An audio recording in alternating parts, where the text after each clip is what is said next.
მოგესალმებით, ჩვენი საგამოძიებო კომისია აგრძელებს მუშაობას ხდომის ფორმატში და დღეს ჩვენ პარლამენტის პლენარული ხდომის მიმდინარეობის გათვალისწინებით უკვე დღის მეორე ნახევარში ვიწყებთ ჩვენი კომისიის ხდომის გახსნას. დღეს ჩვენ განვიხილავთ ორ საკითხს.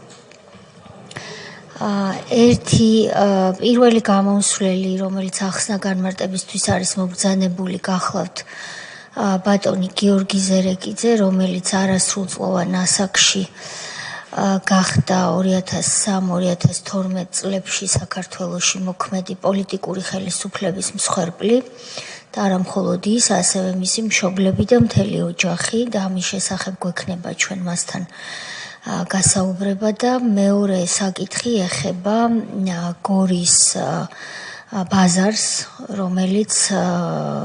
რომლის მეპატრონეც იმ დროს გახდა უფლებების დარღვევის მსხვერპლი. მაგრამ სანამ ხდომას შევუდგებოდეთ, მე მინდა ჩვენი კომისიის უკვე ყოფილ წევრს ბატონ პაატასალიას მივულოცო უაღრესად მნიშვნელოვან საპასუხისმგებლო და ამავდროულად საინტერესო თანამდებობაზე საქართველოს იუსტიციის მინისტრის პოზიციაზე დანიშნა.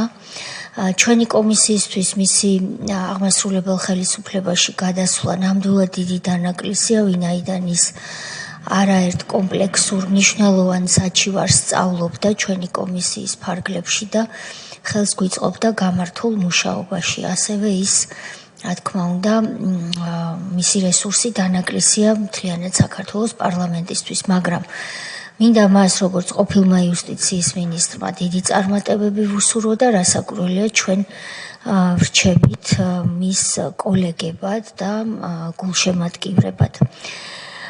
გარდა ამისა, ჩვენ უნდა გამოეხმაუროთ როგორც კომისია საქართველოს სასამართლო ხელისუფლების მიერ დღეს მიღებულ გადაწყვეტილებას ბატონ მამუკა ხაზარაძესთან დაკავშირებით. ამით და იკვევა უკვე ამ გადაწყვეტილებით, რომ სისხლის სამართლის პროცესის პირველი ეტაპი დასრულდა, რომელიც გულისხმობს საქმის არსებითად განხილვისთვის მომზადებას და დაიწყება უკვე სისხლის სამართლის საქმის არსებითი განხილვა. არსებითი განხილვის პროცესში მოსამართლემ ჩათვალა, რომ არ არის წინასწარი პატიმრობის გამოყენების, როგორც აღკვეთის ღონისძიების გამოყენების საჭიროება. ჩვენ შეგვიძლია მხოლოდ ამ შეფასებას დავეთანხმოთ, ვინაიდან ასეთი კატეგორიის საქმეებზე ადამიანის უფლებათა ევროპული კონვენციის მე-5 მუხლის მე-3 პუნქტით სწორედ ასეთი გადაწყვეტილების მიღება სტანდარტი და შესაბამისი კონვენციურ სტანდარტთან. ეხლა ჩვენ დაველოდებით არსებით განხილვას და იქ უკვე როგორც იცით შესაძლებელია რომ მოსამართლემ გადაწყვიტოს რამდენიმე გადაწყვეტილება მიიღოს, რამდენიმე ვარიანტი აქვს გადაწყვეტილებისა უკვე არსებითი განხილვის შედეგად, მათ შორის ამ ვარიანტებს შორის არის სისხლის სამართლის ჯარიმა და ასევე პატიმრობა 1 წლამდე. ანუ ეს პროცესი გრძელდება, ჩვენ რასაკვირველია ამ პროცესს როგორც დამკვირვებლები ყურადღებით ვაკვირდებით. კიდევ ერთხელ მინდა შევახსენო ყველა იმ პირს, ვისაც ჩვენ ახსნა განმარტებისთვის ვიწვევთ ხდომაზე, რომ რაც თავშივე ვთქვით, რომ ჩვენ არ ხუმრობთ, ჩვენ სერიოზულად ვუდგებით ამ საკითხს და გვაქვს მოლოდინი, რომ აქ მოწვეული პირები სერიოზულად მიუდგებიან ამ პროცესს. თუ კი ბატონი გიორგი ზერეკიძე მობრძანდა, ჩვენ მას ვთხოვოთ შემობრძანდეს დარბაზში, დაიკავოს მისთვის კუთვნილი ადგილი და დავიწყოთ გაფრთხილების პროცედურა.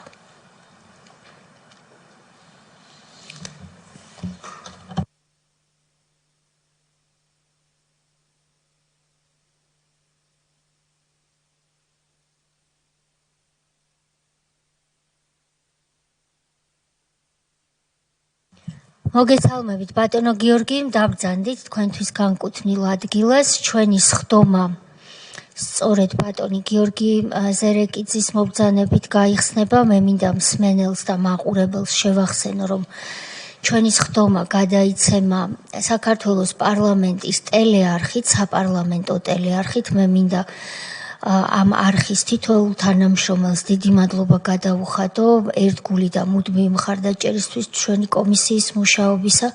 ასევე ეს ხდომა გადაიცემა საქართველოს პარლამენტის Facebook გვერდზე პირდაპირ ტრანსლაციით და ჩვენი კომისიის Facebook გვერდზე ასევე პირდაპირ ტრანსლაციით. ასევე გადაიცემა ჩვენი ხდომა პირდაპირ ეთერით ტელეარხით მაესტრო და მასაც მინდა მე მადლობა გადავუხადო კომისიის სახელით. ბატონო გიორგი, პროცედურა არის ასეთი. მე თქვენ უნდა გაგაფრთხილოთ იმის შესახებ, რომ ჩვენს კითხვებზე პასუხისთვის თავის არიდება, ან პასუხზე უარი, ან კიდევ განზრახ-ცრუ ახსნა-განმარტების მოცემა ისჯება სისხლის სამართლებრივი წესით. განზრახ-ცრუ ახსნა-განმარტებაში იგულისხმება განზრახ-ცრუ ფაქტების ტყუილი ინფორმაციის მოწოდება და თქვენ რომ ამის შესახებ მე გითხარით და თქვენ რომ მოისმინეთ და გაითვითცნობიერეთ, ამის დასტურად გთხოვთ ხელმოწერით და ადასტუროთ დასვათ თქვენი ხელმოწერა მოცემულ დოკუმენტზე. დიდი მადლობა. ბატონო გიორგი, თქვენ სამწუხაროდ ასე ვიტყვი, იმ დროს, როდესაც ჩვენ სახელმწიფოს სათავეში ედგა ნაციონალური მოძრაობის პოლიტიკური ხელისუფლება, სამწუხაროდ ქვეყანაში იმ დროს არ არსებობდა ალბათ ოჯახი, ვინც არ გიცნობდათ სამწუხაროდ. იმიტომ რომ თქვენი პირადი, როგორც ბავშვის, რამდენი წლის იყავით? 14 წლის ბავშვის ტრაგედია გადაიცემოდა ეთერით და მე პირადად მაშინ მქონდა შესაძლებლობა სამწუხაროდ, რომ ამ ტრაგედიისთვის მიმედევნებინა თვალი ადამიანის უფლებათა ევროპული სასამართლოდან, სადაც მუშაობდი სტრასბურგში მაშინ. მაგრამ არაერთი ჩვენი კომისიის არაერთ წევრს ან უშუალოდ აქვს თქვენ საქმეზე მაშინ ნამუშევარი, ან საქართველოდან ადევნებდა ამ უბედურებას თვალს და სწორედ ამ თემაზე ვართ დღეს ჩვენ თქვენთან ერთად. მე შემოგთავაზებდით ასეთ მეთოდს მუშაობის, რომ თქვენ დეტალურად მოყვეთ თქვენი ამბავი, რა როგორ მოხდა 14 წლის ბიჭს, რა უბედურება დაგატყდათ მაშინ თავს და შემდეგ თუ თანახმა იქნებით ასეთი თავისუფალი თხრობის რეჟიმზე, მაშინ შემოგთავაზებთ, რომ ამის მერე დავსვამთ ჩვენ შეკითხვებს. გთხოვთ. მოგესალმებით. პირველ რიგში მოხარული ვარ, რომ დღეს ვიმყოფებით თქვენს წინაშე. მე ყოველთვის მჯეროდა ამის, რომ ეს დღე დადგებოდა. ვიღაცა შეიძლება დაგვიანებულად მოიჩვენოს, მაგრამ მე ვფიქრობ, რომ ყველაფერს თავის დრო აქვს და ეს დღეც დადგა. რაც შეეხება ბატონო რაც შეეხება ჩემ ამბავს, ასევე დღეს 2 აპრილი არის ჩემი ოჯახისთვის და ჩემი მშობლების ცხოვრებაში მნიშვნელოვანი თარიღი, რადგან 2 აპრილს გაიპარნენ და ასე იწყება ჩემი მშობლების შეუღლების ისტორია 2 აპრილს და დღეს 2 აპრილი არის და ზუსტად უნდა განვიხილოთ და განიხილოთ თქვენ ის ამბავი, რაც მე და ჩემ ოჯახს გაგვიკეთა ნაციონალურმა მოძრაობამ. როგორც იცით, ვიყავით 14 წლის, ვცხოვრობდით ვერაზე, ლარსის ქუჩაზე. ძალიან ჩვეულებრივად საშუალო შემოსავლიან ოჯახში ვიზრდებოდი, არც ბევრი არ ქონდა, არც ნაკლები, მაგრამ ჩვეულებრივად ვცხოვრობდით, როგორც ყველა. 6 იანვარს 2006 წლის 6 იანვარს, როდესაც ვიყავი 14 წლის, მანქანის გაჩერებასთან დაკავშირებით მომევიდა შელაპარაკება დისტრიბუტორთან, რა დროსაც ვიჩხუბეთ და შეხლა შემოხლის დროს ბრელოგზე ჩამოკიდებული ვიქტორინოქსის დანით და დღეს ვამბობ და მაშინაც ვფიქრობდი, რომ ეს არ იყო კარგი საქციელი და მე ამას არ ვამაყობ. ამ ვისთანაც მომივიდა იმ ბიჭს 2 სანტიმეტრი ნახევარი გამავალი ჭრილობა ჰქონდა ბეჭის არეში, სადაც მოვიდა სასწრაფო და არც საავადმყოფოში არ გადაუყვანიათ და როდესაც მოვიდა მამაჩემი სამსახურიდან და გაიგო ეს ამბავი, მე ჩემი ფეხით გამოცხადდით პოლიციაში, სევასტოპოლის განყოფილებაში და იქ მოვყევით ჩემად ეგრეთ წოდებულმა დაზარალებულმაც თქვა რა იყო ჩვენ შორის, მეს მოუყევი რა იყო, დამაწერინეს ხელწერილი, რომ მსგავსი ფაქტი მეორეჯერ აღარ განმეორდებოდა და უკვე ვტოვებდი განყოფილებას. რა დროსაც მოვიდა განყოფილებაში ვინმე ზაზა გოცილიძე, ესეთი პიროვნება, როგორღაც ოქრუაშვილის ყურამდე მივიდა, ირაკლი ოქრუაშვილის ყურამდე მივიდა ეს ამბავი და იქიდან გამოაგზავნეს ვინმე ზაზა გოცილიძე, რომელიც შემდეგ სასამართლოზეც გამოვიძახეთ და დავკითხეთ ჩვენ საქალაქო სასამართლოში. და ჩვენებას უკვე ჩემი ხელწერილიც დაიხა იქ და ჩვენებას აწერინებს უკვე არა ლევან ბოჭორიშვილი, ვინც იყო უშუალოდ მონაწილე. ეს ახალმოსული კაცი საერთოდ არ შესწრებია იმ ამბავს და არც იცოდა რა მოხდა და მუხლებს მიყენებენ ყაჩაღობას 179 მუხლი იყო, განძრახ მკვლელობის მცდელობას 19-109, 10-დან 20-მდე და სამუდამოსაც ითვალისწინებდა და ხულიგნობას. და ამ სამი ბრალდებით გამიშვეს ციხეში 14 წლის ასაკში. ბოდიში ბატონო გიორგი, აქ მაპატიეთ რომ გერევით. მსმენელმა რომ გაიგოს, მიუხედავად იმისა, რომ შეიძლება ზოგიერთი ჩვენგანი თქვენი საქმის ფაბულას კარგად ვიცნობთ. თქვენ ამბობთ, სწორად გავიგე, ხო, რომ ვისაც თქვენ მიაყენეთ დაზიანება, მოდით ვთქვათ ასე, ყველანაირი ეგრეთ წოდებულის გარეშე, გვარად იყო ბოჭორიშვილი. მე მახსოვს მამა თქვენის საჯარო განცხადებებით, რომ ჩემი ხელით მივიყვანე ბავშვი პოლიციაშიო და რას წარმოვიდგენდი, რომ გაგვაუბედურებდნენ ყველას ერთადო. მიგიყვანათ მამამ არასრულწლოვანი შვილი პოლიციაში, გაგკიცხათ, გითხრათ, რომ გიორგი ასე არ იქცევიან, ეს ცუდი საქციელია. თქვენს გაითვითცნობიერეთ მაშინ, რომ ცუდად მოიქეცით.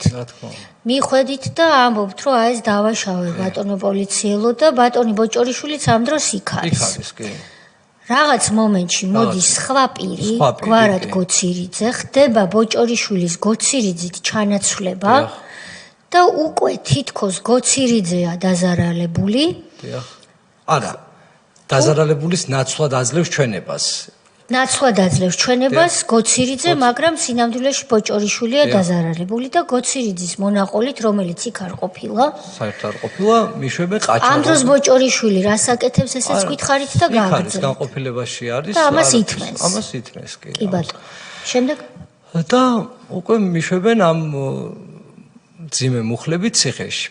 ნუ ეხლა ციხეში განვლი პერიოდ, ციხეში მომიწია 6 წელი 11 თვე და 1 კვირის გატარება, ნახევარი თუ არა ნახევარი საქართველოს იჯდა ციხეში და ციხეში ვიყავი თქო, ცუდი იყო ძალიან, მაგრამ გაცილებით ცუდია იმის ფაქტი, რომ მე დღეს მამა აღარ მყავს და ყველაზე ძალიან რაც მაწუხებს ამ ამბიდან, მამაჩემი თუ იმას ვერ პატიობდა თავის თავს, რომ თავის ფეხით მიმიყვანა პოლიციაში და შემდეგ უკვე სახელმწიფო როგორ დამიპირისპირდა, მე როგორ ვაპატიო ჩემ თავს, რომ ჩემი რაღაც გაუაზრებელი მოქმედებით დღეს ამ ყველაფერს მოყვა ის, რომ მამა აღარ მყავს და 47 წლის კაცი, რომელიც ჯანღონი ცავსე იყო, ციხის ტუალეტში გაგუდეს, სრული პასუხისმგებლობით ვიძახი ქალბატონ თეა და კომისიის წევრებო, რომ მე ერთი წამით რომ მქონდეს იმის ეჭვი, რომ მამაჩემს დენმა დაარტყა და არც მე არ მინდა იმ ჯვარი თვია რომ მთელი ცხოვრება რომ ვიღაცა მამა მომიკლა მე. აი ერთი წამით რომ მე ეჭვი მეპარებოდეს იმაში, რომ როგორც მამაჩემი ტუალეტში დაგდებულიყავთ, რომ მას დენმა დაარტყა, მე დღეს აქ არ ვიქნებოდი და ჩემი 7 წელიც არაფერი არ არის ციხეში ნაშდომი, იმასთან შედარებით მე რომ მამას ოცხალი მყოლოდა რა.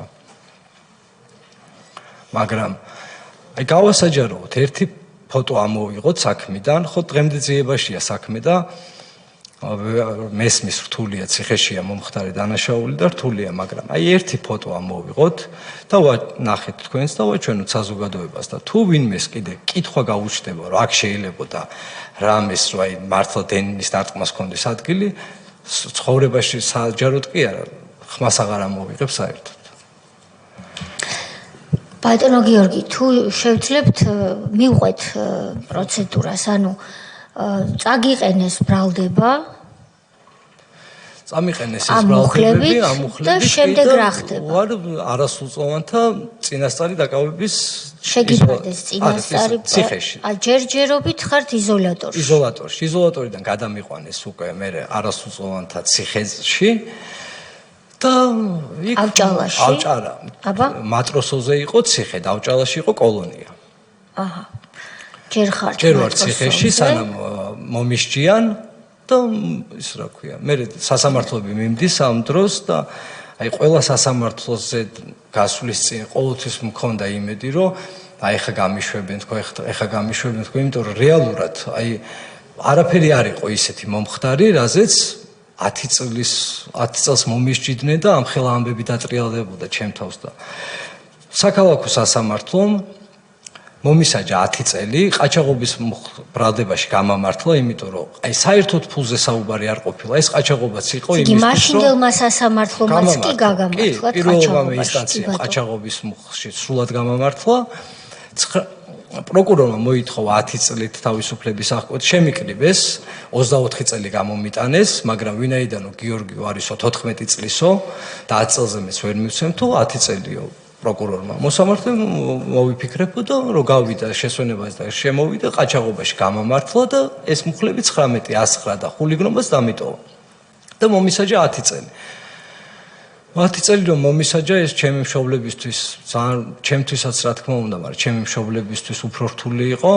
დედაჩემი მახსოვს მაშინ პროკურატურის წინ შიმშილობდა კიდეც და არავინ არ გამოსულა და არავინ არ დალაპარაკებია საერთოდ და მე არ მახსოვს რომ თქვენი მთავრობის პერიოდში ვინმე თან ესე არ გასულიყვნენ მთავრობის წარმომადგენლები და არ დალაპარაკებოდნენ, მაგრამ ეს სხვა საკითხია.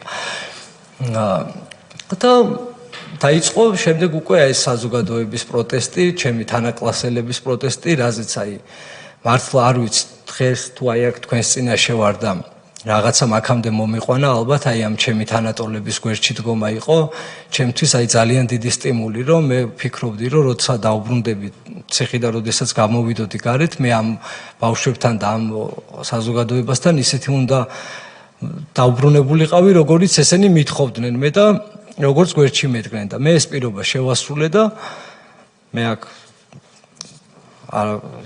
და დიდი მადლობა იმისთვის, როგორც გვერდში დამიდგნენ ეს ადამიანები და მე გაგრძელდა ისე, რომ ამ დროს 10 წელი რომ მომისაჯეს, მე გადავედი ციხის ავადმყოფოში ვიყავი, იმიტომ რომ მაშინ ერთადერთი გზა იყო ჩემი თავისუფლების დაღწევის, რომ ფსიქიატრიურიდან შეიძლებოდა რაღაცეები და 4 თვის განმავლობაში ვიყავი, იქ ციხის რეზიდენციაზე და იქ მოხდა ისე, რომ ტელეფონით ვსარგებლობდი და ვსარგებლობდი, მქონდა იმ მომენტში ტელეფონი და მაგრამ ხა ის ბევრს ჰქონდა იქ და თვითონ მაგათი ადმინისტრაციის დაშვებით იყო ის ტელეფონი, მაგრამ დამიმატეს ტელეფონზე სასჯელი, ციხეში არ შეიძლებოდა ტელეფონი და ამაზე დამიმატეს სასჯელი და გადამიყვანეს ისევ მატროსოზე, მაგრამ ხომ მქონდა მისჯილი 10 წელი და პაემნის უფლებები ხომ მეკუთვნოდა ოჯახთან, ხო, დედასთან და მამასთან კვირაში ერთხელ შემოდიოდნენ. ეს პაემნის უფლებაც შემიზღუდეს, არც მარეკინებდნენ სახში, ვეღარც ვნახულობდი ჩემ მშობლებს, მაქვს 10 წელი მოსჯილი და ვარ 15 წლის ქალბატონთი. აი რა უნდა მექნა ციხეში, ავდექი და გადავიჭერი ხელებზე და მუცელზე მივიყენე თვითდაზიანება და აი მარტო ერთ გაკერვაზე, როდესაც გადავიჭერი, 36 ნაკერი დამადეს მუცელზე და ხელებზე. 36 და 3 საათის განმავლობაში, აი მედიკო ალანია მაშინ იყო ქალების და ბავშვების ციხის უფროსი, დღესაც კარგად არის და ღმერთმა კარგად ამყოფოს. მომსწრე არის 3 საათის განმავლობაში როგორ არ მკერავდნენ. რეზიდენციიდან მოიყვანეს ექიმი და მედიკო ალანიასთან შემთხვევით იყო ბაჩო ახალაიას მოადგილე თავის საქმეს და რომ ეხა აქ ესეთი ამბავი რომ მოხდა, გადმოვიდნენ ჩემთან, და არ გადავყავა რეზიდენციაზე და მე რატო არ გადავესა? რატო გინდაო იქ და მე უთხარი ჩემ მშობლებს ვნახულობ თქო სახში ვრეკავ თქო უფრო თავისუფლად დავდივარ თქო იქ შაკეტილი ვიყავი აქ ციხეში და იქ არ ვიყავი შაკეტილი. არა არ გადაგიყვან თო აქ უნდა გაიკერო და საბოლოოდ ისე მოხდა რომ 3 საათის მერე გამიკერეს ეს ნაკერები და პაემნის უფლებას დაუშვეს. ამ ახალაიას მოადგილე მუთხრა მედიკოს რომ ანახეო კვირაში ერთხელ და დაჟეო შეყვარებულის თუ ყავსო ერთხელ და შეყვარებული არ მინახავს და რამე შეყვარებულებოდა. გასაგებია. თქვენ დროდადრო თუ გნებავთ შეისვენეთ, არსად არ გვეჩქარება. ხომ არ გახსოვთ ბაჩო ახალაიას მოადგილე ვინ იყო? არ მახსოვს, სახელი არ მახსოვს, მაგრამ ჭაღარათმიანი კაცი იყო, ცოტა ასაკიანი კაცი. სახეზე რომ აი მაშინ მოადგილეებს რომ იმას ხუდა აღვიდგენ აუცილებლად. სახელი, იმიტომ რომ ძალიან დიდხანს მესაუბრებოდა რომ გაიკერე და არ ვიკერავდი მე რა. თუ არ გადაგიყვანდნენ საავადმყოფოში, ადგილზე გაკერვის წინააღმდეგი იყავთ. ექიმა გაგიკერათ თუ ციხის ამბულატორიის ციხის საავადმყოფოდან მოყვანილმა ექიმა გამიკერა. კი ბატონო. ამის შემდეგ რა ხდება? ამის შემდეგ სააპელაციო სასამართლოში არის უკვე საქმე, გადამიყვანეს მე არა სააპელაციოს რო დამემთავრდა, მე გადამიყვანეს უკვე ავჭალის არასრულწლოვანთა კოლონიაში. ეგრეთ წოდებული აი მორიგეობა იყო ძილზე, იმდენი არასრულწლოვანი პატიმარი იყო საქართველოში, რომ ვერ ვეტეოდით იმ ხელა ზონაში, ბავშვები ვერ ვეტეოდით და გადავსებული იყო. მარტო ავჭალის კოლონიაში ვიყავით 280 ბავშვი. ეს რამხელა არ ვიცი, წარმოუდგენელი და ციხეებზეც ხო იყო ქუთაისის ციხე, ბათუმის ციხე, თბილისის ციხეში. იქ ავჭალაშიც მოგვიწყეს პროვოკაცია. ბუნტი, როგორც გახსოვთ, 2007 წლის 12 აგვისტო იყო, მოხდა ბუნტი, მაგდროს ახალაიაც იყო შემოსული, იუსტიციის მინისტრი ქავთარაძეც იყო შემოსული და ამ ახალაიამ კითხა თანამშრომლს, რომ დაგარტყაო ერთ პატიმარზე. იმა და არა, არ დაურტყიაო და როგორ არ დაგარტყაო და თვითონ შემოსასვლელ კარებში თანამშრომლების თვალწინ დაარტყა ლაშა ტალახაძეს ახალაიამ და მე სამ პატიმარს დაუმატეს სასჯელი. ეს ტალახაძე თანამშრომელი, რომელმაც გაბედა იმის თქმა, სიმართლის თქმა, რომ არ დაუტყამს პატიმარსო, ბაჩუ ახალაიამ იმ თანამშრომელს დაარტყა. და ბუნტის ორგანიზატორობაზე და ჯერ მეორე დღეს ხო შემოვიდა ეს წინა დღეს იყო სპეცრაზმი შემოსული და ვერ გაბედეს ზონაში შემოსვლა, იმიტომ რომ ბავშვებმა დავიწყეთ ყვირილი და ხმაური, ამაზე ვერ შემოვიდა სპეცრაზმი.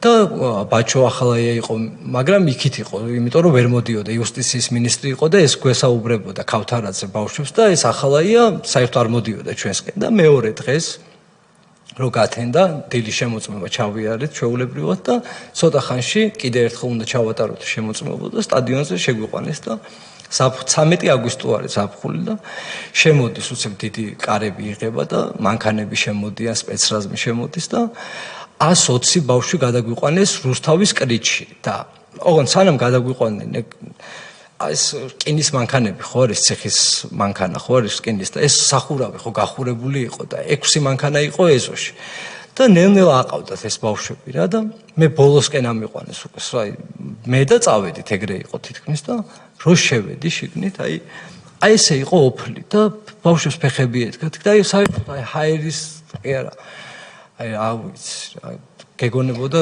დუშიდან გამოხდა. ბატონო კი ეს 120 ასე ვთქვათ პატიმარი ბავშვი და პრინციპით აგარ. აი იმათმა ბუნტი არ ყოფილა, იყო ხმაური უბრალოდ რომ არ შემოსულიყვნენ ყვირილი.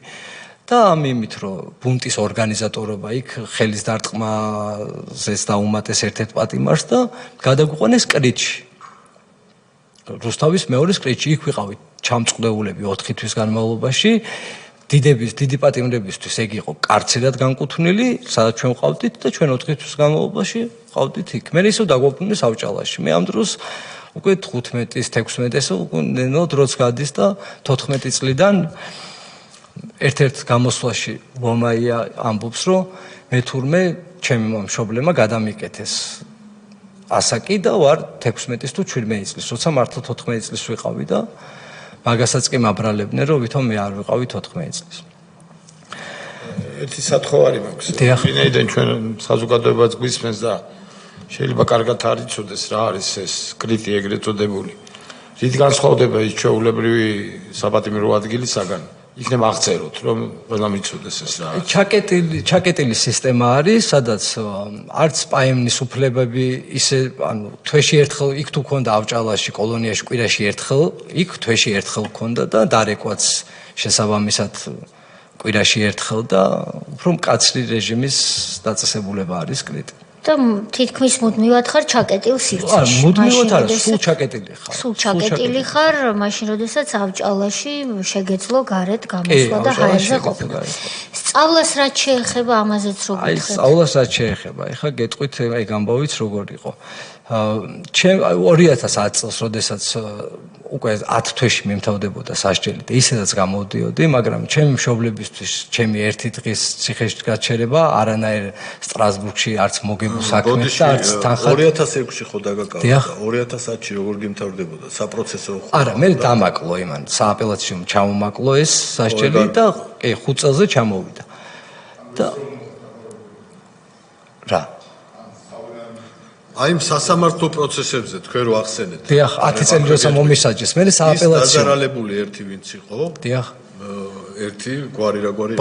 ბოჭორიშვილი და მეორე ზაზაგოცილი. დიახ. რომელი ორივე დადიოდნენ სასამართლოს სხდომაზე? არა, ეს ზაზაგოცილიზე ჩვენ მოვითხოვეთ, რომ დაგვეკითხა, იმიტომ რომ იქ განყოფილებაში ხო ძველი განყოფილება იყო და იქ კარებები არც იკეტებოდა სევასტოპოლის და ყველა ხედავდა რომ იქ ზაზაგოცილიძე აძლევდა ჩვენებას და ხო და პროცესებზე ვინ ესწრებოდა ბოჭორიშვილი თუ არა როგორც დაზარალებული ბოჭორიშვილი ესწრებოდა პროცესებზე მაგრამ ჩვენ მოვითხოვეთ და მოწმეთ ზაზაგოცილიძე რა უნდოდა მაგ დროს პოლიციაში და ესე ამიტომ გამოიკითხა და თვითონ ლევან ბოჭორიშვილმაც ამ ზაზაგოცილიძემ ხო დაწერა ჩვენება და ამ მუხლებით გამიშვეს მე მამაჩემა ნახა ეს ბიჭი და უთხრა რომ რატო მიღუპავო 14 წლის ბავშვს თუ რა სიმართლე თქვა სიმართლე რაც იყო რომ არ ყოფილა ყაჩაღობა და ეს ბიჭის დაიჭირეს 3 დღეს დაჭერილი ყავდათ ეს ბიჭი მაგას გეკითხები გამოუშვეს იმიტომ რომ ისევ მიჩივა 4-ჯერ შეცვლილი ჩვენებით გამასამართლა საქალაქო სასამართლო 4-ჯერ შეცვალა ამ ბიჭმა ჩვენება მე სააპელაციო 19-109 გადმომიტანა 19-108-ზე ხულიგნობაში საერთოდ გამამართლა და ანუ გიჟი გამოვდივარ ადამიანს არ ვიცნობდი და მარტო დამიტოვა 19-108 განზრახ პროლობის მცდელობა მოტივის გარეშე საპროცესოზე შემოთავაზება არ ქონია არ გეღიარება არაფერს ბოლომდე არ გიღიარებია. არ მეღიარებია. მე ვაღიარ, ანუ საერთოდ არ მეღიარებია, მაგრამ ესე როგორ არ ვაღიარებ იმ ფაქტს, რომ ამ ბიჭთან ეს რაღაცა დაზიანება მივაყენე. სახლთან მოხდა, ხო? დიახ, სახლთან მოხდა. ლარსის ქუჩაზე მოხდა. სახლთან ახლოს გადავებოდნენ ყაჩაღობას. დიახ, სახლის წინ. კარგი. და საბოლოოდ სასჯელის სახით რამენი გაგესაზღვრათ? 10 წელი. პირველი. 5 წელი. 5 წელი. და ეროვნულ გამოცდებზე აი მივდივარ იქამდე, როცა ჩემშობლებს უთხრეს, რომ საჩივარი გამოიტანეთ და გიორგის გამოუშვებთო, მამაჩემის ერთ-ერთი მეგობარი დაინიშნა თანამდებობაზე და უთხრა, რომ აი ესეთი პირობა არის გიორგის როგორც კი საჩივარს როგორც გამოიტანთ, გამოუშვებთო. ჩვენ ჩემთან შემოვიდა ადვოკატი და გავაგზავნე წერილი სტრასბურგში ჩემი ხელმოწერით, რომ საქმეს ვითხოვთ იქიდან და იქიდან მოვიდა ესეთი პასუხი, რომ სასამართლო განეხილავს თქვენ მოთხოვნას და გადავწყვიტავთ და არა, ეს არ არის საკმარისი, უნდა წახვიდეთ. წავიდნენ ჩემი მშობლები, დედაჩემი და მამაჩემი. ამ დროს სანამ წავიდოდნენ ეროვნულ გამოცდებზე ხომ არჩი რეგისტრირდები, წინასწარ ხო რეგისტრირდები საფხულისთვის და ვიყავი დარეგისტრირებული, რადგან იდეაში ხო უნდა გამოსულიყავ. მაგრამ სტრასბურგიდან დაბრუნებულებს დედაჩემს და მამაჩემს, როცა გამოიარეს ორი აეროპორტი, დედაჩემის ხელჩანთაში ნახულობენ ძალიან ბევრ ნარკოტიკებს. რაზეც მამაჩემი თავის თავზე იღებს ამ მოგონილ ბრალდებას და უსჯიან ორ სამუდამო პატიმრობას. მეც ციხეში მტოვებენ სტრასბურგიდან იქ საქმე მე ერთი თვეში ისედაც გამოვიდა უკვე რომ მოვითხოვეთ ეს სტრასბურგშიც ვეღარ შევაბრუნეთ. დედაჩემს უსჯიან პირობის 5 წელიწადს იგივე მუხლებით არის გასამართებული რაზეც მამაჩემი ორი სამუდამო აქვს მამაჩემს და დედაჩემს 5 წელი პირობითი და ერთ დღე არ არის ნამყოფი პრობაციაში. ყოველთვე მიდიოდა იქ ხელის მოსაწერად, ხონდა გადაეგზავნა იქ პრობაციაში და თქვენო ალბათ თუ აქ სიარული მოგწონთ, ესეთი პასუხი გაცეს დედაჩემს, რომ არ არისო გადმოგზავნილიო და სანამ თქვენი მთავრობა არ მოვიდა და არ შეიცვალა, იქამდე გადაგზავნილი საერთოდ არ ყოფილა და მე კი მოეხსნა ეს პირობითი დედაჩემს. ბოდიში, მამას ვინ უთხრა, რომ თუ გამოიტანთო საჩივარსო გამოუშვებთ. ხათუნა კალმახელიძის მოადგილე იყო. ვინ იყო ხარ? პაატა სულაბერიძე, კი.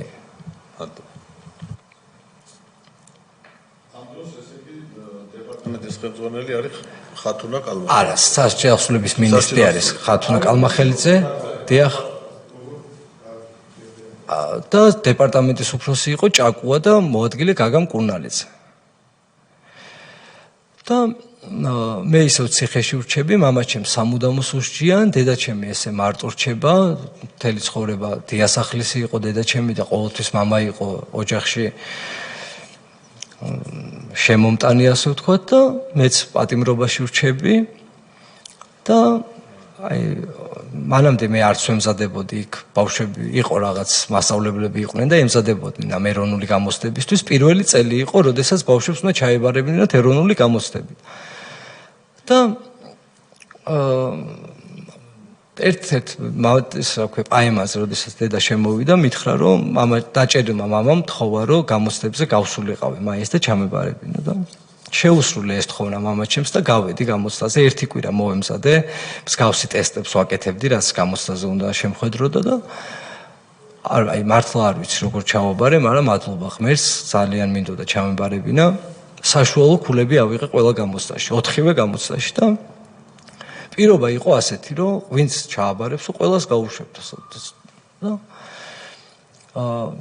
იმის მაგივრად რომ გარეთ გამოვეში სტუდენტი პატიმარი გადამიყვანეს ქსნის დაწესებულებაში და აი ყველაზე მაგრად მაშინ მცემეს რაც კი ნაცემი რამოდენიმეჯერ ყავარ ნაცემი მაგრამ აი ყველაზე მაგრა მაშინ იყო ქსანში როცა გაიგეს მე რა გვარიც ვიყავი შენო ცოტა აქეთო მოდიო და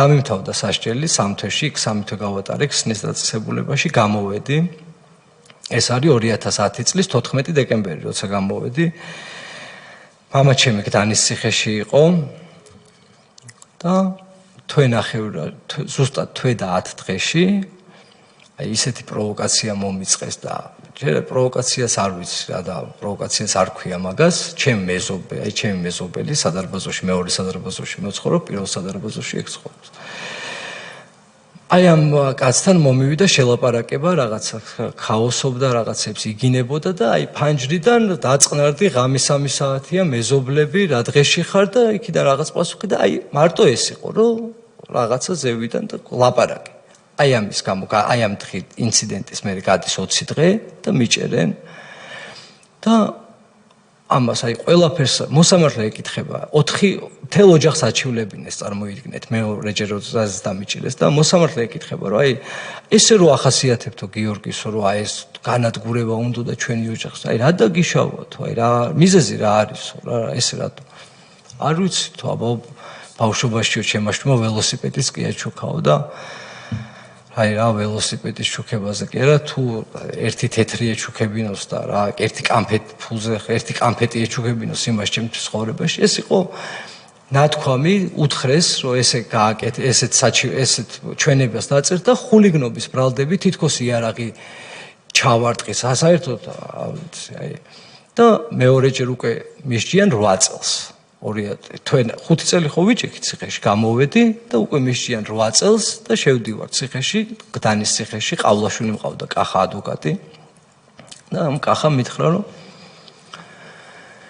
შენო ციხეშიო კი ხარო გიორგიო ნაჟდომიო 5 წელიო მაგრამ ციხეო არ გაქვს ნანახიო და ციხეს ეხანახაო და მართლა ეს ვინ გითხრათ კახა ყავლაშვილმა ადვოკატმა მითხრა ესეც იმიტომ ყავდა რომ დაახლოებული პირი იყო მაშინ იქ და მამაჩემი ციხეში და კიდე მე ხა მეორეჯერ იქნებ მოგვეგვარებინა რამენერად და გამოვეშვით მაგრამ რა მოგვარებაზე ადეიშვილთან ვიყავიო შესულიო და შავსიაში ხარო პირდაპირ მითხრა გიორგი კახა შემოდიოდა ჩემთან გიორგი პროცესებს დადიოდა გიორგის და კახაც მაგრამ 2011 წლის თებერვალს დამიჭირეს და თებერვლის პერიოდი და პირდაპირ მითხრა რომ ადეიშვილს თქვენი ოჯახის გვარი არის შავსიაში ესე მითხრა გდანის ციხეს აი რა ვერ აღწერ გდანის ციხეს მართლა ვერ აღწერ აი იმ გაუსაძლის პირობებს და იმ დონემდე ვიყავი მისული ხანახან რომ ახსენდება აი სარავს ხომ ეს ფაქტი რომ როგორ გადავყლაპე 2 ცალი ლურსმანი ანუ აი რა მდგომარეობაში ვიყავი რომ ესე სათითაოდ 2 ცალი და წყალი მივაყოლე ლურსნები გადავყლაპე და მეგონა რომ ამტკივდებოდა და აი როგორ მე იქნა სადმე წამიყვანდნენ არ ამტკივდა ეს ლურსნები და როცა ჩამოვიდა ოლეგი ფაცაცია და რა ხდებაო ჯერ ხელები დაიწყე უკან რაღაცები მიყვირი შორიდან ციხის დირექტორის მოადგილე ხო და ეხლა გადაგიყვანო თუ რეზვაინცაზეო და იქო არ აღმოგაშდეს რა გიქნა თუ წამოდი მეთქი წავიდე თქო კარანტინში ხალხი მიყურებდა როგორ დავშალე ეს წოდებული ტუალეტის ბაჩოკი და იმაზე მიმაგრებული ბურსმები როგორ გადავყავენ კარანტინიდან ამიყვანეს ფუქსებში ერთი დღე გამაჩერეს ფუქსებში არც ექიმი არ მინახავს არავინ არ მინახავს საერთოდ და მეორე დღეს კაბინეტში მეძახიან ესა ფაცაცია და გოგა ბუთლიაშვილი რომელიც იყო მოადგილე ოლეგი იყო ფაცაცია რეჟიმის უფროსი ეს იყო უკვე მეორეჯერ ჩაწევა ჩემი კარანტინში მანამდე ერთი კვირა ვიყავი კარანტინში არა ფუქსებში ვიყავი ერთი კვირა აი ღია ფუქსები რომელიც არის ხო იცით დასაჯდომიც რო არ არის საერთოდ დასაჯდომით ერთი კვირის განმავლობაში ვიყავი მან პირველ ჩაყვანაზე კარანტინში სრულიად უმისესოდ საერთოდ უმისესოდ და მეორეჯერ ჩაყვანაზე უკვე ორ დღეში დაბადების დღე მოდიოდა ჩემი და დედაჩემი ამანაც ვერ შემომიგზავნიდა კარანტინში და მაგრა ინერვიულებდა და უკვე აი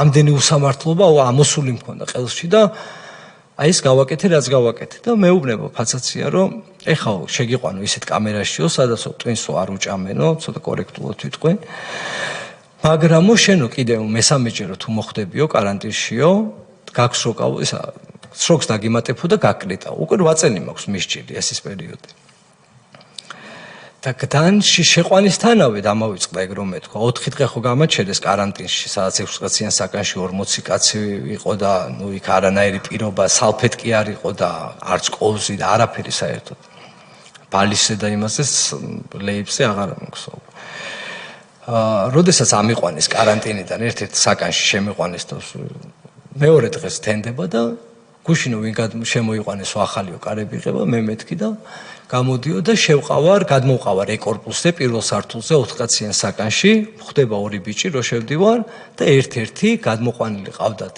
ციხის ავადმყოფოდან ტუბერკულიოზიანი პატიმარი რომელსაც ეგრეთ წოდებული კავერნა ქონდა გახსნილი და იყო გადამდები ეგეთ აი ციხეში შესვლისთანავე каранტინი 4 დღე каранტინი 1 დღე ისეთი დაბილი ვიყავი ეგრევე დავიძინე საკანში რო ავედი და გავედი და ის ჭახაჭუხის ხმაზე ეგრევე გამიხვიცა და რო ჩამოვედი გამოდიო შენ და ეგრევე შემიყვანეს ტუბერკულიოზიან პატიმართან რო დაავადებულიყავი მე ამაზე მეთქი შენს რაღაცა თქვი მე ეს ვიტყვი და თქვა რომ გადამდები ხარ და ეს ვიქტორ ყაჭეიშვილი იყო უსაფრთხოება და აქ ეგრე არ არისო სადაც ჩვენ შეგიყვანთო ეგრე უნდა იყო მაგრამ ერთი კვირა გამაჩერეს მაგასთან ერთად მაინც და მე გადამიყვანეს სხვა საკანში და ხო ამ მეორეჯერ როცა ამ ფაცაციამ მითხრა თქო რომ სროქს დაგიმატებდა გაკრიტაო მე გადამიყვანეს რაღაც ისე საკანში შემიყვანეს და რო შევედი 2 წამი შესული ვარ და უცებ ეს ეგრეთ წოდებული კარმუშკა იხსნება და ლურსმები რომელმა გადაყლაპეთ მოდი აქო და ვიღაც ხალი ექიმი მივედი ხელი გამოყავიო ხელი გამოყოფინა კარმუშკიდან და ნემსი გამიკეთა კუნჩი და აი ეგ იყო ჩემი ექიმთან მკურნალობა ლურსმებს ფორტოჩკიდან მაგ ექიმის სახელი და გვარი არ ვიცი სახელი კი არა სახეზეც კარგად არ ვიცი იმიტომ რომ ფორტოჩკაში იყო და ესე აქ ფორტოჩკიდან მესაუბრებ ამ დროს мама იხდის სასჯელს. ამ დროს мама იხდის სასჯელს, აი მაგას ვამბობდი, ეხა ის აგვისტოს თვე, ივლისი იყო თქო, რო ჩამიყვანეს და 1 აგვისტოს მე მაქვს დაბადების დღე. ამომიყვანეს და ზუსტად 16 აგვისტოს мама ჩემი რუსთავის მე-6 დაწესებულებაში ნახულობენ გარდაცვალს. ჩემთან შემოდის მამაო, მეუბნება ამ ამბავს. მე როგორც კი გავდივარ, აი შეიძლება მიზეზი არ ვიცი, მაგრამ მე როგორც კი გავედი, мама ჩემის ამბავი როგორც კი უნდა ეთქვა იმას, რა ქვია, მამაოს, საკანში რო დაუბრუნდი, ერთი პატიმარი გაყვანილი ყავდათ უკვე ჩემგან და ყოველთვის სადაც მე ვიჯექი, რომელ საკანშიც ადმინისტრაციასთან შეკრული 1 და 2 პატიმარი სულ იყო და ერთ კაცს ვკითხე, რომ მეთქი შენ რო იძახი რომ არავინ არ ვაკითხავ, სად გაყავხარ მეთქი რომ გაყავხარ თქო და შენზე მეკითხებიანო, რომ რას ლაპარაკობსო პოლიტიკაზეო? იამეტრევოს თუ ახსენებსო, აი იამეტრეველისგან რა უნდათ, ბუტას დედასგან რა უნდათ, რომ მაგას თუ ახსენებსო, მაგის ახალ და გვარს. და იქ რა იყო, ანუ მეტი იქ არაფერი არ შეეძლო პატიმარს ადმინისტრაციისთვის ეთქვა იქ ტელეფონი არ იყო, კარტი არ იყო, ანუ კონცლაგერი იყო. იქ მარტო ადამიანი რას ლაპარაკობს, აბა მოგვიყევი. მეტი იქ რა უნდა მარტო თუ ისაუბრებთ, რომ ვერაფერს ვერ დააშავებდი იქ. და რა ვიცი, მე მგონია რომ აი ზუსტად რასაც ვლაპარაკობდი მე იმათზე და როგორც თვითონ გვექცეოდნენ პატიმრებს, მე ჩემ წარმოსახვაში ვაკეთებდი ამ ახალაიას მერაბიშვილის, ადეიშვილის საკნებს, ეს ჩვენ ხო ვიყავით ეს და რა მქონდა დრო 8 წელი მქონდა და სხვა რითი გავრთობილი ყავით და ამათ საკნებს ვაკეთებდი, ესე ჩავსოვდი და ჩვენ ხო ბრიტვით გვაპარსა, ისე გვიყურებდნენ ხოლმე დილით, რომ აი შუქზე მოდი, ცოტა ოდნავ წვერიც რო ქონოდა გცემდნენ მაგის გამო, აი ოდნავ წვერზეც გცემდნენ. და მე მეთქი იმით კუსაჭკით გავაპარსინებ თქო იმას თქო რა ვქვია, წვერს თქო და აი სულ ისეთ რაღაცა ფანტაზია რაც მომივიდოდა ამაცე დაწყებული სააკაშვილით, დამთავრებული ჭაკუათი და ფაცაციათი სულ ამაზე ვლაპარაკობდი და სულ ვლანძღავდი ამათ. მე ვერ მცემდნენ ესე, აი მოდი და როგორ არ მცემდნენ, მაგრამ ისე რომ აი ესე ვეწამებინე და როგორც მამაჩემს გაუკეთეს, მაგას მე ვერ გამიკეთებდნენ, იმიტომ რომ ავის, უფრო სხვა ამბავი მოყვებოდა, მაგრამ მამაჩემს გაუკეთეს, ხო ფაქტია მამაჩემს გაუკეთეს და მერე მოდის გაგამ კუნალიძე, მამამ ხომ მითხრა ეს ამბავი, მამის გარდაცვალება, მოდის გაგამ კუნალიძე ჩემთან ღამე გადავყავარ რეზბანიცაზე და იქ შემხვდა და მითხრა რომ ისე ვქვია მონაწილე ვარო მწუხარების ეს სიტყვების კი მითხრა და გაგიყვანთო იმ გასვენებაშიო და აი ესე ბოლოს მამა ვნახე როცა ჩავაწვინეთ და დავმარხეთ და ის დღეს ციხეში ცოლი მოყავთ ვიღაცეებს და მე გასვენებაში დავდიოდი ციხედან. ბატონო გიორგი, თუ იქნებით თანახმა, კითხვებს დაგისვამენ კომისიის წევრები. ბატონი ალეკო, ბატონი თენგიზი, ბატონი გურამი. გიორგი, შენ შეგადაშიგ დავაზუსტე თქვენი თხრობის დროს და იცი რა მინდა გკითხოთ, 14 წლის იყავით, კარგი გავიგეთ ეს რა უბედურებას დაგმართეს, მაგრამ რატო გერჩოდნენ თქვენ, რატო აი კითხვა არსებობს. რატო თქვენი ოჯახი სამიზნე? გეტყვით. ეკითხვა არსებობს, ბევრს აქვს ეს კითხვა, მეც მიფიქრია ამაზე და ერთი პასუხი არის ის, რომ იწყებოდა ნულოვანი ტოლერანტობა, ეს არის 2006 წელი და ყველა სფეროში, როგორც შემდეგ გამოჩნდა ნაციონალურ მოძრაობამ, სამაგალითოდ ყველა დასაჯა. და ჩემი ამბავიც მე არ ვიქნებოდი და იქნებოდა სხვა ვინმე. ჩემი ამბავიც უნდათ სამაგალითოდ და სკოლებში ეუბნებოდნენ ბავშვებს შენ გამოხვალ ზერეკიწეო. ამაზე ქალბატონი მაია ცირამოა, ფსიქოლოგი არის, ბავშვთა ფსიქოლოგია, მას აქვს დაწერილი ჟურნალში ინტერვიუს დროს, რომ სკოლებში არის წევლა, რომ შენ გამოხვალ ზერეკიძე, ეგრე თუ მოიქცევი, შენ ზერეკიძეს დაიმსგავსები და აი ამიტომ მე არ ვიქნებოდი და იქნებოდა სხვა ვიღაც, რომ სამაგალითოდ დავესაჯე. ნულოვანი ტოლერანტობის პოლიტიკის გასატარებლად ჭირდებოდათ ეს ამბავი. დიახ. ნეტავ ვივამეთში მყოფი ჩვენი მუმია თუ უყურებს აი ამ თქვენს მონოლოგს თუ უსმენს, რა საინტერესოა? მე ვალდებულება მაქვს, რომ არ უნდა ავღელდე ამ თანამდებობაზე, რომ დამნიშნეს კომისიის თავმჯდომარედ, მაგრამ ერთხელ მაქვს ალბათ უფლება, რომ ასე მიმართო მას. თუ არა და იქნებ ჩართოს და მოგისმინოთ. ბატონი ალეკო სვამდა კითხვებს და გავაწყვეტინე მე მგონი. ბატონო თენგიზ. მე მინდა ის დეტალი უფრო ნათლად მოყოთრა და ნათელი იყოს ეს მამა თქვენისა და დედა თქვენის დაკავების ამბავი. ესე იგი სტრასბურგიდან წამოვიდნენ, სასამართლოში იყვნენ. კი, ეგ ადვოკატიც ყავდა და გაიარეს კონსულტაცია, რომ საქმის გამოიარეს ორი აეროპორტი, ანუ ფრანკფურტის და ფრანკფურტის მოფრინავდა, ხო? ანუ ჩამოვიდნენ და აეროპორტშივე ხდება დაკავება. აეროპორტშივე ხდება დაკავება, კი. ესე იგი, თავის შვილის საქმეზე არიან წასულები. ადამიანის უფლებათა ევროპულ სასამართლოში წასული და განსაკუთრებული დიდი ოდენობის ნარკოტიკი მოაქვს იქიდან ამას ამბობ. ჩემს როგორი მამაც ის იყო, ხო? აი ამას მინდა საზოგადოება მიაქციოს ყურადღება. დედმამა არის წასული სტრასბურგში თავისი შვილის პატიმრობის საკითხის გასარკვევად და სიმართლის საძიებლად. იქიდან მოდიან გამოიარეს ორი აეროპორტი და აეროპორტის აქეთ მაინც დაეკავებინათ სადღაც 5-6 კილომეტრში რომ შუაში მისცავენ მე ვთქვა. ეს ორი აეროპორტ გამორულ ხალხს იჭერენ აკავებენ აეროპორტშივე. აი ეს არის აი უსაშინლესი დეტალი და აი სტრასბურგის სასამართლოდან მოდიოდნენ და მოქონდათ განსაკუთრებით დიდი ოდენობით ნარკოტიკი. აი ამას რო ადამიანს დააბრალებ, ან ფანტაზიაც აღარ ყოფილა თუ რა იყო, აი წარმოუდგენელი თემაა. აი მე ვიტყვი თუ შეიძლება ეს იყო ის პერიოდი 2010 წლის 16 აგვისტოს მოხდა მამაჩემის ამბავი. ეს არის პერიოდი 2011 წლის ბოდიშით. ეს არის ის პერიოდი, როცა ნაციონალურ მოძრაობას 26 მაისის დარბეული აქვს. უკვე ანუ მანამდე ბიძინა ივანიშვილს არ ქონდა პოლიტიკაში გაცხადებული შემოსვლა და აი გონიათ რომ 2011 წლის ზაფხულის გონიათ რომ ჩვენ ვართ და ჩვენ ვართ აი გინების გამო ადამიანებს კლავდნენ ციხეში გინების გამო ეს ჩემი ამბავი გახმაურდა ესე და ჩემი ამბავი გაიგო საზოგადოებამ თორემ ძალიან ბევრი ამბავი არის შეიძლება ჩემზე უარესებიც კი რაც გაუკეთებიათ იქ და უბრალოდ არ ვიცით ჩვენ და ვერ გავიკეთ ეს ამბავი გეთანხმებით ჩვენ სწორედ ბატონ სოზართან გუშინ საუბრობდით ერთ საქმეზე რომელიც იმ დროს არ გახმაურებულა და ჩვენ გვაქვს სურვილი რომ ხვალ ეს საქმე მოვისმინოთ არ გახმაურებულა იმიტომ რომ ასე გადაწყვიტეს მაშინ თავად მსხვერპლებმა რომ არ ესაუბრათ ამაზე თუმცა თქვენ არ იფიქროთ რომ არ ისაუბრეს და გადარჩნენ ისაუბრებდი არ ისაუბრებდი ხვედრი იყო ერთნაირად მკაცრი ბატონი გურამისჯერია და შემდეგ ბატონი სოზარი დიახ გამარჯობათ ესე იგი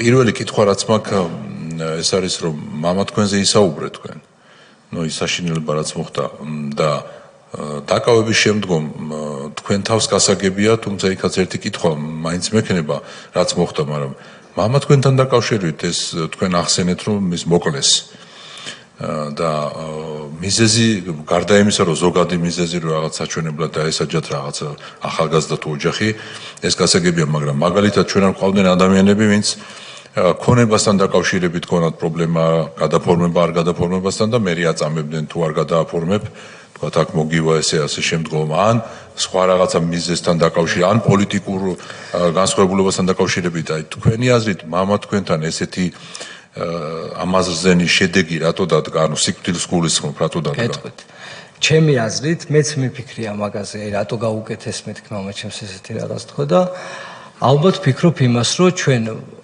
მათთვის ჩვენ ვიყავით ძალიან მიუღებლები იმიტომ რომ ჩვენ მათ ყოველთვის ცუდად მოვიხსენიებდით აი ემნებზეც როდესაც მე მამაჩემთან ციხეში მაგ დროსაც არაფერს არ ვერიდებოდით რომ იმათზე ისე მოგვეხსენიებინა როგორც ფიქრობდით იმიტომ რომ ისეთ რაღაცა გაგვიკეთეს ჩვენ მე მგონია მიზეზი ეს რომ აი მე გამანადგურეს ამით მამა მომიკლეს მაგრამ ამით მე გამანადგურეს იმიტომ რომ მე როცა 14 წლიდან ციხეში ვიჯექი და მამაც აღარ მეყოლებოდა რა ვიცი აი გასაგებია და მთავრობა რო არ შეცვლილიყო ბოდიშით მთავრობა რო არ შეცვლილიყო 2012 წელს და ბატონი ბიძინა ივანიშვილი რო არ მოსულიყო აი არჩვილი არ მეყოლებოდა ვერც უნივერსიტეტს ვერ დავამთავრებდი ვერც ვიმუშავებდი დღეს და საერთოდ ვერ ვიცხოვრობდი თუ იქნებოდით ცოცხალი იმ შემთხვევაში ხო არ ვიქნებოდი ცოცხალი წინ 6 წლიანი 2 წელი ხო ვიჯექი მეორე სასჯელს და წინ კიდე 6 წელი მქონდა მისჯილი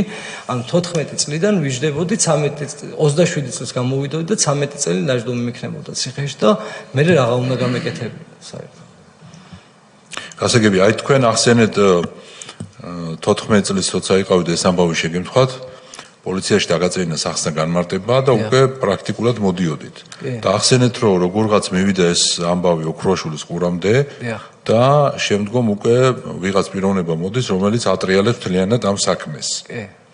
და აი თქვენი ან მაშინ ან იმის მერე თუ გაანალიზეთ და რამე ინფორმაცია გაქვთ რას ნიშნავს ოქროაშვილამდე მივიდა ეს და თქვა რომ ეს ახალგაზრდა და მოდით სამაგალითოდ დავსაჯოთ თუ ხო არა გაქვთ რამე ესე. ეს დაზარალებული მუშაობდა არტ ჯგუფის დისტრიბუციაში ეს იყო ბატონი ქიბარ ხალვაშის და მაშინ რამოდენიმეჯერ თურმე მანამდე ყოფილა შემთხვევა რომ ეს თვითონ არტ ჯგუფი დაუყაჩაღებიათ მანამდე ვერავინ ვერ დაუჭერიათ და უცებ შევეჩეხე მე და მოდი ეს ძველი ყაჩაღობები კი არა მაგრამ ვითომ ესეც აი ეს ყაჩაღობაში გაატარისა და ხა ძნელი მისახვედრი არ არის როგორ საიდან მივიდა ირაკლი ოქროაშვილამდე. და დაამძიმეს აქედან გამომდინარე. კი ბატონო, აი ბატონო მათია მახსენა სააკაშვილი და დარწმუნებული ვარ თუ არ უყურებს ალბათ ეტყვიან რომ მოისმინოს ეს კომისიის ხდომა და მისი ვიდეო ჩანაწერებიც არსებობს. დღესაც არსებობს სააკაშვილის ვიდეო ჩანაწერი, რომელიც ამბობს რომ თვითონ ამბობს რომ აი ჩვენ დავნიშნეთ ბაჩო ახალაია იქ ციხეების უფროსად და მან ამ მეთოდით პირდაპირ სიტყვას ამბობს ამ მეთოდით ცემით დაამყარა წესრიგი. ნუ ერე განმარტებებს აკეთებს ცემა ნიშნავს იმას რომ საზოგადოებას არ ეხებაო და ასე შემდგომ. ანუ თითქოს საზოგადოების ნაწილი არ იყო ეხა ეს ხალხი ვინც ისხდნენ პატიმრები. ანუ ამით იმის თქმა გვინდა რომ ჩვენი კომისიის მიზანი პირველ რიგში რა თქმა უნდა არის ის რომ ამ ხალხს მოусმინოთ და საზოგადოებამ კიდევ ერთხელ ნახოს რასთან ქონდა საქმე, მაგრამ ამავდროულად მტკიცებულებების მოძიებაც, სადაც ერთ-ერთი არის ზუსტად ეს, რასაც ახლა ბატონი გიორგი ამბობს და ის ხალხი ვინც მოვიდნენ და მოვლენ პირდაპირ ამტკიცებს ეს ადამიანი, ყოფილი პრეზიდენტი, მაშინ პრეზიდენტი რო იყო, როცა ამბობს რომ პრაქტიკულად აღიარებს იმას, რასაც აქ ვისმენთ, აი ამ კოშმარებს. რომ დიახ დაინიშნა იქ ბაჩო ახალაია და მან ცემით დაამყარა წესრიგი იქ ციხეებში. აი ეს არის ის რეალობა და იმ ხალხის გასაგონად, ვინც დღეს კიდე ბედავს იმას და ხმას იღებს რომ აი მაშინდელი რეჟიმს თურმე აბრალებდნენ და თურმე არ იცოდა სააკაშვილმა რა ხდებოდა ციხეებში, როცა თვითონ აღიარებს ამას. მადლობა.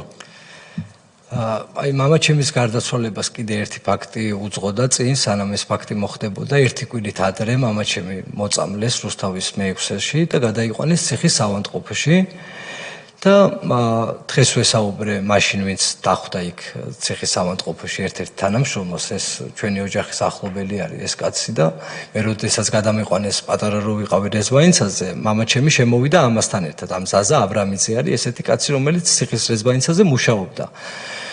და გადაიყვანეს მამაჩემი გდანის გდანში რეზბანიცაზე და დახვდა ზაზა აბრამიძე და დღეს ურეკავდა ვეუბნები რომ მეთქი ახლობლები ვართ და შენ მაკითხავდი ციხეში მე როცა პატარა ვიყავი მამაჩემთან ერთად შემოდიოდი და დავიჯერო მეთქი მამაჩემა კაცი რუსთავის მე-6-დან ცუდად გახდა ციხის ავადმყოფოში მოიყვანეს. არაფერი არ გითხრა მეთქი და ერთი კიდე ამ ზაზას და მამაჩემის საერთო ძმაკაციც არის, რომელიც ჩვენი ოჯახის ახლობელია და იმასთან არაფერი არ დაგაბარა, ან ესეთი მოწამლულია კაცი კლოპის წამლით და არაო ხმას არ იღებდაო საერთოდო, აი ძალიან შეშინებული იყო, ესე მითხრა და ცოტა ავღელდი და მეთქი შენ თუ შენ უფროსებს ერიდები მეთქი, ვაშენამუსე იყოს მეთქი ესეც უთხარი დღეს ტელეფონში ეს სიტყვები. თუ რამე იცის და არ მეუბნ როგორ კაცი ერთი ციხიდან მეორე ციხეში გადაყავთ და იქ ახლობელს არ ეუბნება რა ხდება იქ. სავსებით დასაშვებია, სხვათა შორის ხა მე ვერ გამოვდგები იმ ბატონის არ ვიცი ვინ არის დამცველად, მაგრამ თქვენ ხომ არ იცით რა იყო მამის მომხდარი და შესაძლებელია არც ლაპარაკობდა ადამიანთან. ვერც ვგებულობდი მსმენელს თუ არაო რა ისე შეიძლება ეს არ არის გამორიცხული. ამიტომ რა კი მამა გარდაცვლილია ამას ვერ გავიგებთ და მის სიცოცხლეში მისთვის ახლობელ ადამიანებს ასე ერთის ხელის მოსმით ვერ დავადანაშაულებთ.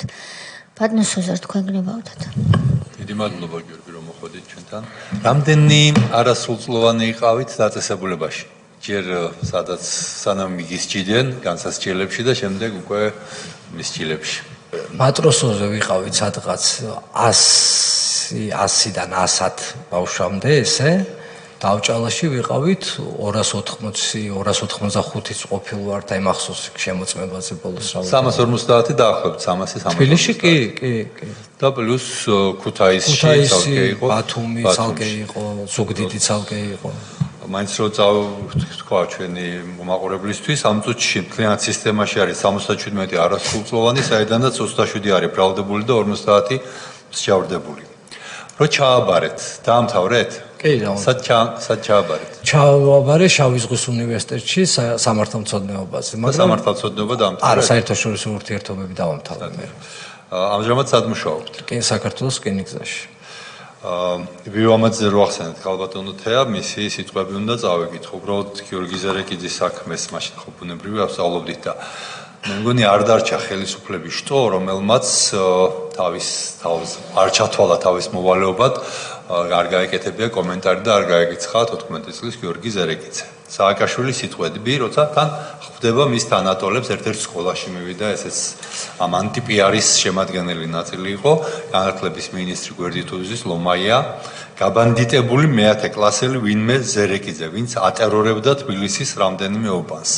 ანუ განაჩენი არ არის დამდგარი, იგონებს რაღაც სრულ ტყუილს და აი ეს იყო რეალურად პოლიტიკა და როგორ ანადგურებდა სისტემა ნებისმიერ ადამიანს, ვინც თვალში არ მოვიდოდო, მათ შორის არასრულწლოვანებსაც. ტუბერკულოზთან დაკავშირებით რაც თქვით, ასევე ძალიან სიმპტომატური შემთხვევაა.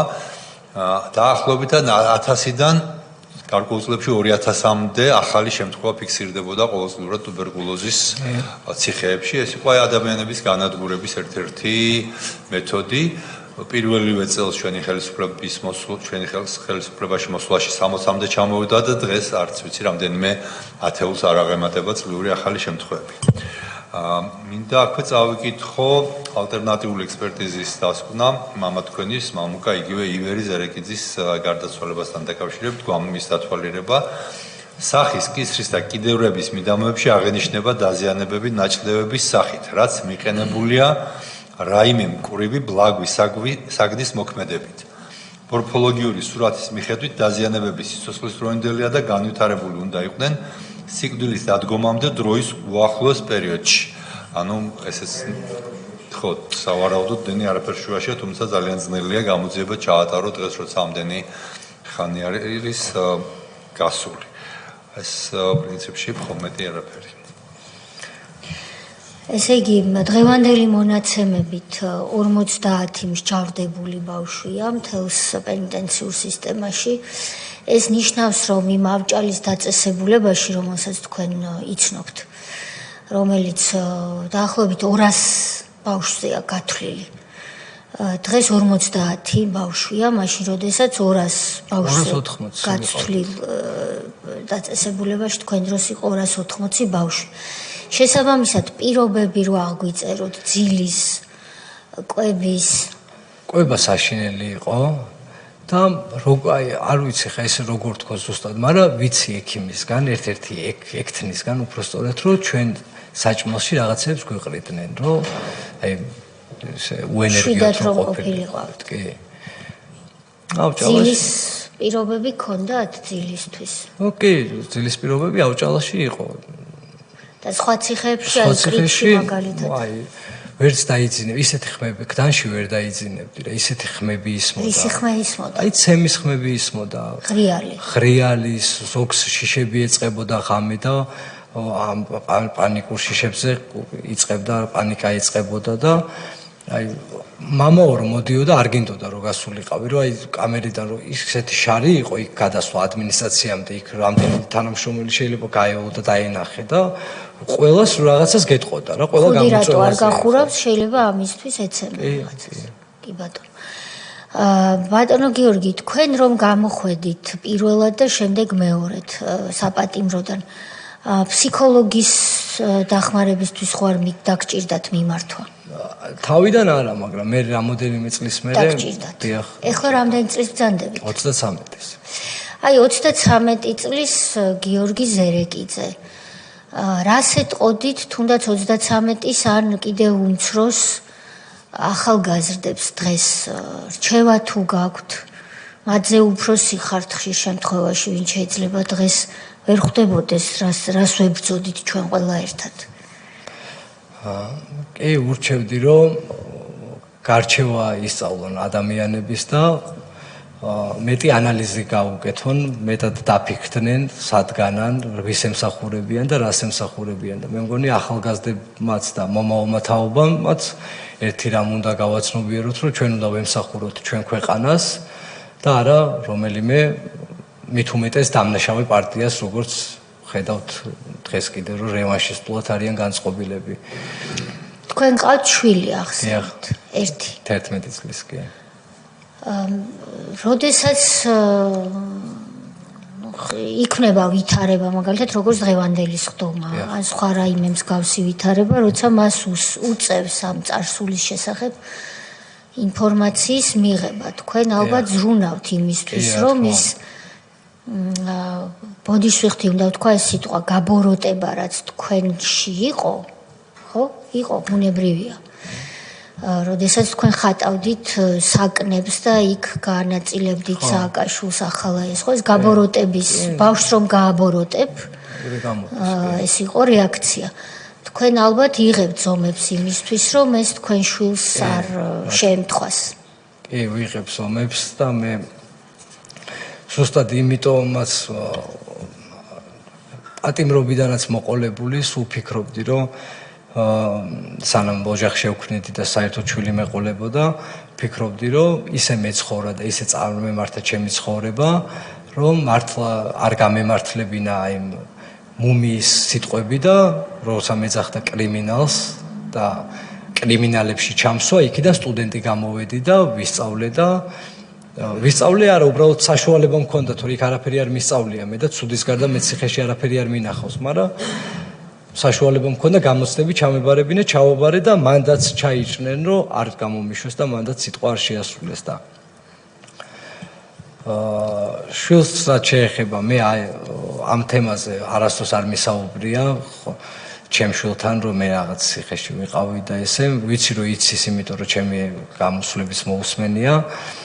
არ ვიცი ამაზე როგორ უნდა დაველაპარაკო, მაგრამ აი ზუსტად დღეს იმიტომ ვარ გახარებული, რომ ამ საქმეს და ძალიან ბევრ საქმეს მიეცემა სამართლებრივი შეფასება და ჩემ შვილს უთქვამ სკოლაში, რომ ისო იმის შვილიაო და მეო ბაბუა ნაციონალობა მომიკლესო და მე უთხარი სანდროს მაშინვე, რომ იმის შვილი ჯერ არაფერ შუაში არ არის და შვილი მშობლის დანაშაულზე პასუხს არასდროს არ აგებს და მე კიდე აი ეს პროცესი ზუსტად გამოიწვევს იმას, რომ ყველაფერს დაერქმევა თავის სახელი და რაღაცა ერთ ფურცს ამ ჩვენ ტრაგედიას წარსულში დავტოვებთ და გადავშლით ახალ ფურცელს, მეც ჩემი შვილიც და მე ჩემ შვილს აი აქედანაც მინდა უთხრა და არ გავსდი ამ აგრესიაში და იმ განცდით რომ მაგას ბაბუა არ ეხება სანდროს და არ შეეხება არასდროს და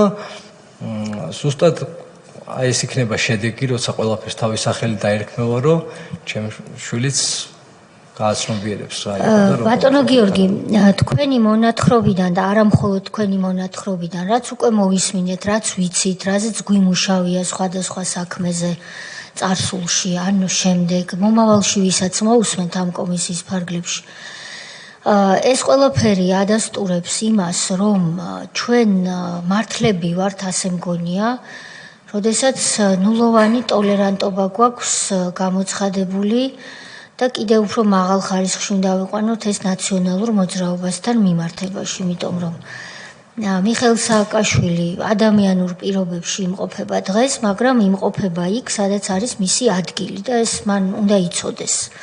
სწორედ საქართველოს პარლამენტიდან მოსმენილი სიტყვები, სადაც ის 2003 წელს შემოვარდა ვარდით ხელში და ქვეყანა საბოლოოდ გადაიყვანა განვითარების სწორი გზიდან.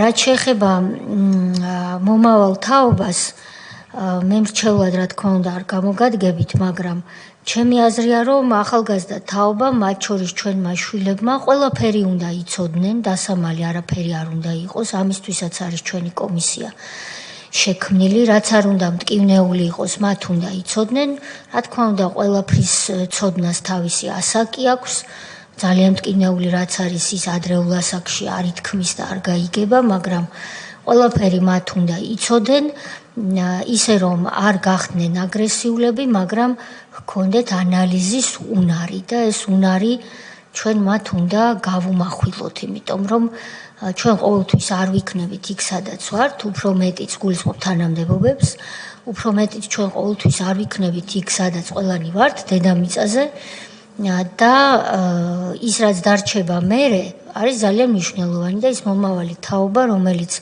ზოგი დეპუტატი გახდება, ზოგი მინისტრი, ზოგიც კერძო სექტორში ისახელებს თავს ზოგი აკადემიურ სივრცეში, მათ უნდა იცოდნენ რა არის დაუშვებელი, რომ ჩვენს ქვეყანას ღმერთმა დაუფაროს მომავალში კიდევ ერთი სააკაშვილი ხელისუფლებაში და მკურნალიძეები, ახალაიები, კალმახელიძეები, ფაცაციები, მუხაძე და ასე შემდეგ, თუმცა ამ გვარების მატარებელ ღირსეულ ხალხს ბოდიშს ვუხდით, იმიტომ რომ გვარში ერთი გამოერევა ხოლმე და შემდეგ მთელ გვარს ცხებს ჩირკს.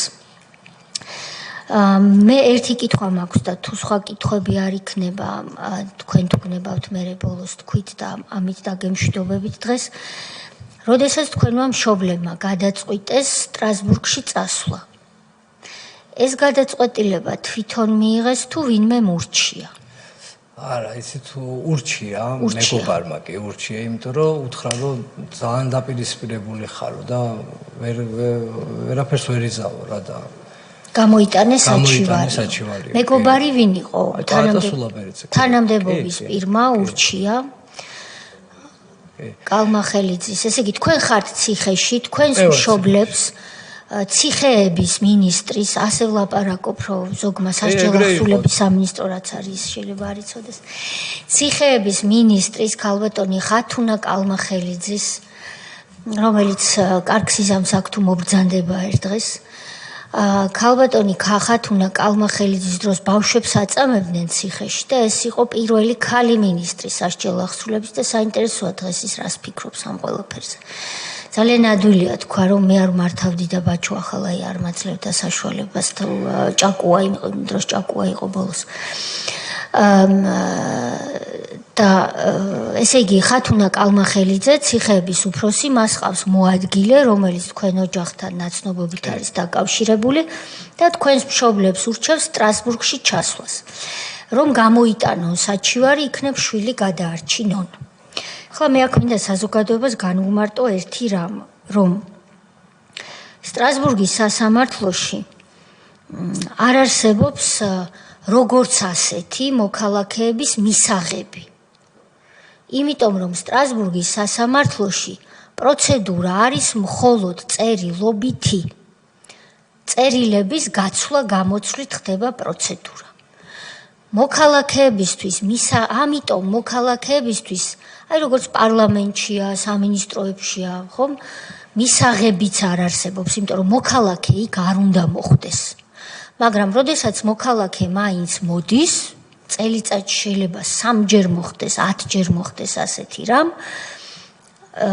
დაცვის ოფიცერი, რომელიც შენობას იცავს, იქვე გამოუყოფს დასაჯდომს, სახელდახელოდო რომ იტყვიან და ეუბნება რომ ვერავის ვერ შეხვდებით, იმიტომ რომ პროცედურა წერილობითია, თანამშრომელს პრინციპში არც აქვს უფლება გამოვიდეს მოქალაქესთან, იმიტომ რომ პროცედურაში უწერია რეგლამენტში, რომ პროცედურა წერილობითია და ეუბნება რომ იქ ჩასულ მოქალაქეს ეუბნება დაწერე რა გინდა, ანუ ისევ მივდივართ წერასთან.